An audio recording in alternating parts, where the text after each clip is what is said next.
Hi everyone. तो आज हम लोग क्लास 12 का जो फर्स्ट चैप्टर है बायो का, रिप्रोडक्शन इन फ्लावरिंग प्लांट, तो देखो उसी सीरीज को आज हम लोग आगे कंटिन्यू करेंगे। और आज हम लोग जो पढ़ेंगे ना, वो किसके बारे में पढ़ेंगे? फीमेल रिप्रोडक्टिव ऑर्गन के बारे में। ओके, तो जो फीमेल रिप्रोडक्टिव ऑर्गन होता है ना, उसे हम लोग नेम क्या देते हैं? गायनोसियम। जिस तरह से हम लोगों ने मेल रिप्रोडक्टिव ऑर्गन को क्या बोला था? एंड्रोसियम।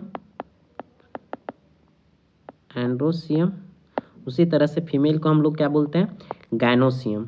ठीक है, तो female reproductive part of flower is known as gynoecium, consist of either single pistils और मल्टीपल पिस्टिल्स।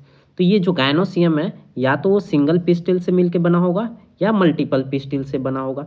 अगर सिंगल पिस्टिल से मिलके बना है तो उसको हम लोग क्या बोलेंगे? मोनोकार्पिलरी। मोनो का मतलब क्या होता है? हमेशा ध्यान रखो, क्या? सिंगल। तो मोनो का मतलब क्या होगा? सिंगल। ये देखो, एक सिंगल कार्पिलरी का बना हुआ है,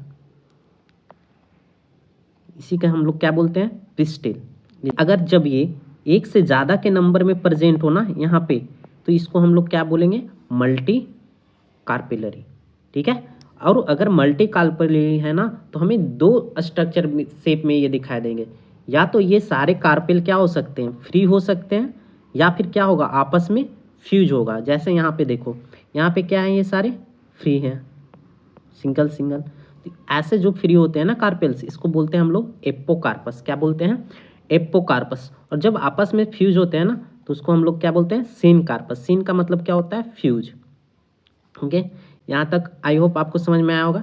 नेक्स्ट जो हमारा है स्ट्रक्चर ऑफ पिस्टिल। अब देखो हम लोग ये जो सिंगल स्ट्रक्चर है ना पिस्टिल का, ये देखेंगे काफ़ी डिटेल में। तो देखो इसको हम लोग यहाँ पे देख सकते हैं। तो देखो इसमें हमें कितने पार्ट्स दिखाई दे रहे हैं? 3 पार्ट्स दिखाई दे रहे हैं। फर्स्ट पार्ट हमारा ये हो गया स्टिग्मा ऊपर वाला, और ये नेक जैसा दिख रहा होगा, इसको हम लोग बोलते हैं स्टाइल्स। और ये जो है फुला हुआ पार्ट लास्ट में, इसे हम लोग क्या बोलेंगे? ओवरी। तो किसी भी पिस्टिल के 3 पार्ट्स होते हैं। पहला पार्ट स्टिग्मा, दूसरा स्टाइल्स एंड तीसरा ओवरी। ओके तो अब देखो, अब सभी का काम क्या है, इसी डायग्राम से समझते हैं। तो ये जो स्टिग्मा है ना, तो देखो यहाँ पे कैसा बना है? Disc shape. ये ऐसे बना हुआ है डिस्क शेप। तो इसका काम होता है ना, पोलन ग्रेन को रिसीव करना। समझ में आ रहे? जैसे अगर कोई पोलन ग्रेन हवा में उड़ते हुए आ रहा है, ठीक है, यहाँ पे फ्लाई करते आ रहा, तो ये इस पे आके चिपकेगा, ठीक है, रिसीव करेगा ये। तो स्टिग्मा का काम क्या है? पोलन ग्रेन को रिसीव करना। दूसरा स्टाइल्स का काम, देखो इसका काम क्या होता है ना, ये देखो स्टिग्मा का क्या किए हुए? बियर्स किए हुए हैं। मतलब स्टिग्मा किसके ऊपर लगा हुआ है? स्टाइल्स के ऊपर लगा हुआ है, जिससे ये क्या करता है ना, इसको हाइट पे रखता है, ताकि पोलन ग्रेन आके इस पे चिपक सके। यानी कि ऐसे पोजीशन में इसको रखेगा ना, जिससे क्या हो सके? मैक्सिमम से मैक्सिमम पोलन ग्रेन को ये क्या कर सके? रिसीव कर सके। आप घर में देखते होगे एंटीना रिसीवर, देखे हो डीटीएच का, तो सेम उसी टाइप से ये वर्क करता है। वहाँ पे सिग्नल रिसीव होता है, यहाँ पे क्या रिसीव हो रहा है? Pollen grain. Okay, structure of pistil consist of 3 parts. First part जो होता है, इसको हम लोग क्या बोलते हैं? स्टाइल्स। तो ये इसका फंक्शन क्या है? Receive pollen grain. और कैसा होता है? थोड़ा सा स्टिकी होता है, चिपचिपा होता है, ताकि जो पोलन ग्रेन आए ना, वो हवा से उड़ ना जाए, वहाँ पे चिपक सके। ठीक है, इसलिए स्टिग्मा क्या होगा तुम्हारा? स्टिकी होगा। स्टाइल क्या है? Cylinder tube like structure. किसको होल्ड करके रखता है? स्टिग्मा को, in suitable position to receive pollen grain. मैंने बताया था जैसे आपका घर का डीटीएच वर्क करता है, सेम उसी तरह से स्टिग्मा। अब देखो जो लास्ट का पार्ट होता है ना, बेसल पार्ट, उसको हम लोग क्या बोलते हैं? ओवरी।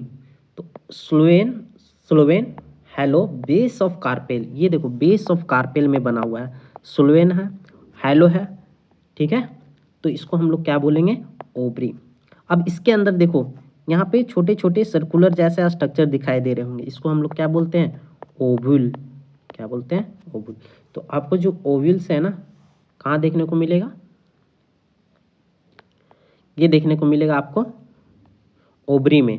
तो ओवरी जो है आगे चल के किस में कन्वर्ट हो जाता है, फ्रूट्स में। और ये जो ओवल्स देख रहे हो ना, यही आगे चल के कन्वर्ट होगा हमारा सीड में, ठीक है। ये फर्टिलाइजेशन के बाद के इवेंट में हम लोग देखेंगे। और ओविल्स को हम लोग एक नाम देते हैं, क्या नेम देते हैं इसको, मेगास्पोरेंजियम। जैसे हम लोगों ने मेल्स में देखा था कि जो स्ट्रक्चर ऑफ क्या था वहाँ पे, एंथर था, एंथर के अंदर हमें क्या देखने को मिल रहा था, माइक्रोस्पोर। एंथर के अंदर हम लोगों को क्या देखने को मिल रहा था, माइक्रोस्पोर। उसी तरह से यहाँ पे जो ओविल्स जो होते हैं ना, इसी को हम लोग क्या बोलते हैं, मेगास्पोरेंजियम। क्या बोलते हैं, मेगास्पोरेंजियम, ठीक है। नेक्स्ट टॉपिक है वो क्या है, स्ट्रक्चर ऑफ ओविल्स। तो देखो पहली बात, ओविल्स हमें देखने को कहाँ मिलते हैं, ओवरी में। कहाँ देखने को मिलते हैं, ओवरी में। नंबर इनका क्या हो सकता है, वेरिएबल हो सकता है, एक भी मिल सकते हैं या फिर एक से ज़्यादा मिल सकते हैं। जैसे यहाँ पे देखो क्या है, एक से ज़्यादा है, ठीक है ना। तो ये या तो एक मिलेंगे या फिर मल्टीपल मिलेंगे। इसको ऐसे रख सकते हो ना कि तुम्हारा जो ओविल्स है वो आगे चल के किस में कन्वर्ट हो रहा है, सीड में। तो जिस भी फ्रूट में एक सीड दिखे वो क्या होगा, उसके अंदर ओविल्स के नंबर कितना होंगे, सिंगल होगा। और जिसमें मल्टीपल सीड होते हैं दैट मीन्स उसमें ओविल्स का जो नंबर है वो क्या है, मोर देन वंस है, ठीक है। साइज कैसा है, स्मॉल है, माइक्रोस्कोपिक है। तो देखो ओविल्स में डिफरेंट पार्ट हैं जिनसे मिलके ये बना होता है। तो ओविल कंसिस्ट ऑफ फेनिकल्स। पहला स्ट्रक्चर जो है वो क्या है, फेनिकल्स। तो ये क्या है, ये stalk that attach to placenta. तो देखो ये हमारा क्या है, प्लासेंटा, ठीक है, ओवरी का प्लासेंटा है। और इससे जो अटैच है ये स्टॉक, ट्यूब लाइक स्ट्रक्चर, इसी को हम लोग क्या बोलते हैं, फेनिकल। क्या बोलते हैं, फेनिकल। ऐसे भी बोल सकते हो ना कि तुम्हारा जो कौन सा ऐसा स्ट्रक्चर है जो ओविल्स को अटैच करता है ओवरी से, अटैच ओविल टू ओवरी। तो ओवरी से कौन अटैच कर रहा है, फनिकल से अटैच कर रहा है, ठीक है। प्लासेंटा कहाँ पाया जाता है, ओवरी में। और ये काम क्या करता है प्लासेंटा, प्लासेंटा प्रोवाइड करता है न्यूट्रिशन टू ओविल्स। क्या प्रोवाइड करता है, न्यूट्रिशन टू ओविल्स। फिर हमारा जो सेकेंड स्ट्रक्चर है वो क्या है, हाइलम। तो देखो ये region where body of ovule fuses with funicles. क्या बोल रहा है कि ऐसा रीजन जहाँ पे ओव्यूल्स का जो बॉडी है वो किससे फ्यूज कर जाता है, फनिकल्स से। तो ये वाला जो रीजन है ना, इसी को हम लोग क्या बोलेंगे, हाइलम। यानी कि ये मीटिंग पॉइंट है जहाँ पे क्या कर रहा है, बॉडी ऑफ ओव्यूल्स, ये बॉडी ऑफ ओव्यूल्स इस फनिकल से क्या कर रहा है, मीट कर रहा है। तो नेक्स्ट हमारा क्या है, न्यूसेलस। तो देखो ये वाला जो आपको दिख रहा है ना रीजन, इसे ही हम लोग क्या बोलते हैं, न्यूसेलस। क्या बोलते हैं, न्यूसेलस। तो सेंट्रल मास ऑफ ओव्यूल, देखो ये ओव्यूल्स है, इसके सेंटर में है प्रेजेंट, इसको हम लोग क्या बोले, सेंट्रल मास ऑफ ओव्यूल्स। किसका बना होता है ये, न्यूसेलस, पेरेनकाइमेटस सेल का। स्टोर फूड, फूड को ये स्टोर करके रखता है, ठीक है ना। यही बातें यहाँ पे लिखी हुई है कि सेंट्रल मास ऑफ क्या है, ओव्यूल्स है, made up of parenchymatous cells, store food material. इसके बाद जो स्ट्रक्चर है वो क्या है, इंटेगमेंट्स। इंटेगमेंट्स क्या है, देखो अभी हम लोग ने देखा क्या, ये न्यूसेलस। न्यूसेलस के चारों तरफ आपको ये लेयर दिख रहे होंगे, देखो ये वाला रीजन, इसे ही हम लोग क्या बोलते हैं, इंटेगमेंट्स। इनर वाले को बोलते हैं इनर इंटेगमेंट्स और आउटर वाले को क्या बोल रहे हैं, आउटर इंटेगमेंट्स। और ये इसका काम क्या है, फंक्शन है इसका, इस न्यूसेलस को प्रोटेक्ट करना। क्या करना, इस न्यूसेलस को प्रोटेक्ट करना। देखो यही बातें लिखी है कि लेयर्स अराउंड न्यूसेलस क्या होते हैं, दो होते हैं, एक इनर होता है, एक क्या होता है, आउटर होता है। फंक्शन क्या है, प्रोटेक्शन, ठीक है। नेक्स्ट हमारा क्या है, माइक्रोपाइल्स। देखो माइक्रोपाइल्स ये वाला रीजन, इसको हम लोग क्या बोल रहे हैं, माइक्रोपाइल्स। यहाँ पे अगर आप गौर से देखोगे ना तो यहाँ पे गैप है, ये देखो गैप है, तो ये गैप क्यों है,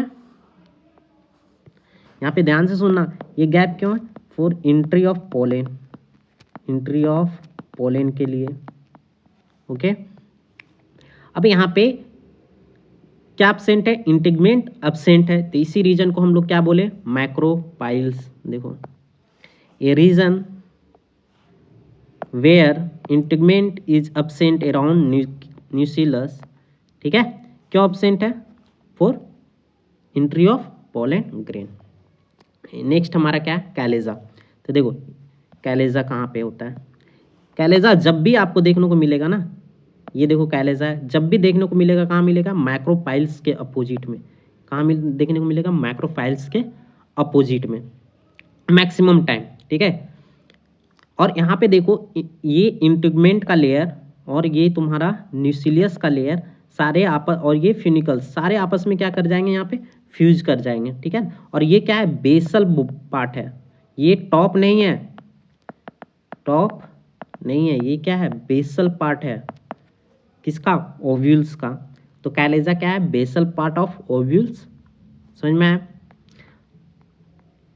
क्या है, it is basal part of ovules. Position क्या है, अपोजिट ऑफ मैक्रोपाइल्स, मैक्रोपाइल्स के हमेशा क्या मिलेगा आपको, अपोजिट मिलेगा। यहाँ पे फनिकल्स, इंटीग्मेंट, न्यूक्लियस सारे फ्यूज कर जाते हैं, यहाँ पे डिफ्रेंशिएट नहीं कर सकते हो इन तीनों को आपस में आप, कि हाँ ये न्यूक्लियस है, ये इंटीग्मेंट्स है, ये फनिकल्स है, ये सारे के सारे क्या कर जाएंगे, आपस में फ्यूज कर जाएंगे। ओके, नेक्स्ट हमारा क्या है, एम्ब्रियो शॉक।